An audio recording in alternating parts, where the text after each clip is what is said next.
Kansara DTV news ગુજરાતીમાં આપનું સ્વાગત છે। નજર કરીએ આજના મુખ્ય સમાચારો। ભરૂચ જિલ્લાના અંકલેશ્વર ડિવિઝનમાં વડોદરા રેન્જના આઈજી સંદીપસિંહ દ્વારા વિવિધ પોલીસ સ્ટેશનોનું વાર્ષિક નિરીક્ષણ કરવામાં આવ્યું હતું।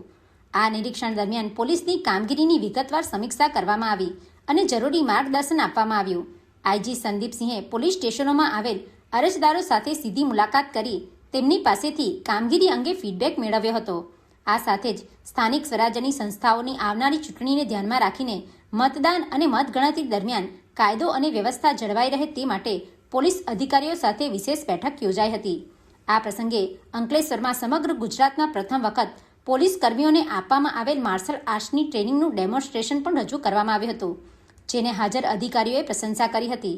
આ ટ્રેનિંગને કલારીપીય ટૂટુ તરીકે ઓળખવામાં આવે છે, જે ભારતની સૌથી જૂની અને કેરળની પરંપરાગત યુદ્ધકળા છે, જેમાં શારીરિક સુદૃઢતા, લવચિકતા અને આત્મરક્ષણ માટે તાલીમ આપવામાં આવે છે।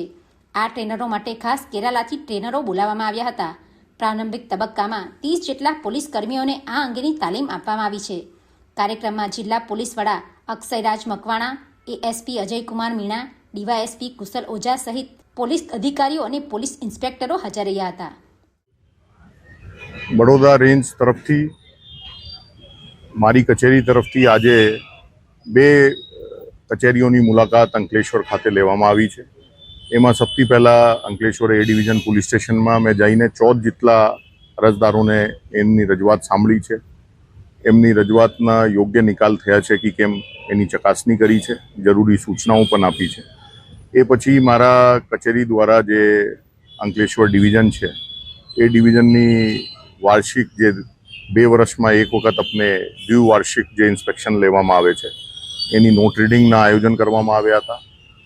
એ દરમિયાન આપણે આખા અંકલેશ્વર ડિવિઝનમાં છેલ્લા 2 વર્ષમાં કેટલા ક્રાઇમ બન્યા છે, ક્યાં હેડમાં ક્રાઇમ વધ્યા છે, ક્યાં વધારા સુધારા લાવવાની જરૂરત છે, ક્યાં સારી કામગીરી થઈ છે, એની સમીક્ષા કરવામાં આવી છે। અને મને કહેતા ખૂબ આનંદ થાય છે કે જે આપણે રેકોર્ડમાંથી મને ખાતરી થઈ છે એની વાત કરીએ તો ખૂબ સારી પોલીસ દ્વારા કામગીરી કરવામાં આવી રહી છે। એના માટે ડિવિઝનના ડીવાયએસપી ઓઝા સાહેબને પણ હું અભિનંદન આપું છું, જિલ્લાના એસપી અક્ષયરાજ મકવાણા સાહેબને પણ અભિનંદન આપું છું।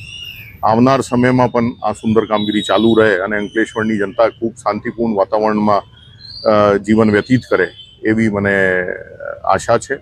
એની સાથે સાથે અત્યારે જે ચૂંટણીના આયોજન કરવામાં 26 તારીખે જે ચૂંટણી થવાની છે, 28 તારીખે એની કાઉન્ટિંગ થવાની છે, એના અનુસંધાને પણ તમામ અધિકારીઓ સાથે ચર્ચા કરવામાં આવી છે। એ લોકોને જરૂરી માર્ગદર્શન અને સૂચનાઓ આપવામાં આવી છે, જેથી આ ચૂંટણી પ્રક્રિયા પણ એકદમ સમગ્ર ફ્રી અને ફેર મેનરમાં અને એકદમ શાંતિપૂર્ણ વાતાવરણમાં પૂર્ણ થાય એ તમામ સમીક્ષા કરવામાં આવી છે। છેલ્લે આપણે આ જે ડેમોન્સ્ટ્રેશન આપણે જોયા છે એ સુંદર તૈયારી જે પોલીસને કોઈ પણ અનફોર્સીન કન્ડિશનને ડીલ કરવા માટે જે પ્રયાસ ડીવાયએસપી સાહેબ પાસે તરફથી કરવામાં આવ્યા છે, આ લોકોને પણ હું ખૂબ અભિનંદન આપું છું અને ખૂબ સારી ટીમને તૈયાર કરી રહ્યા છે કોઈ પણ પ્રકારની એમરજન્સીને ડીલ કરવા માટે।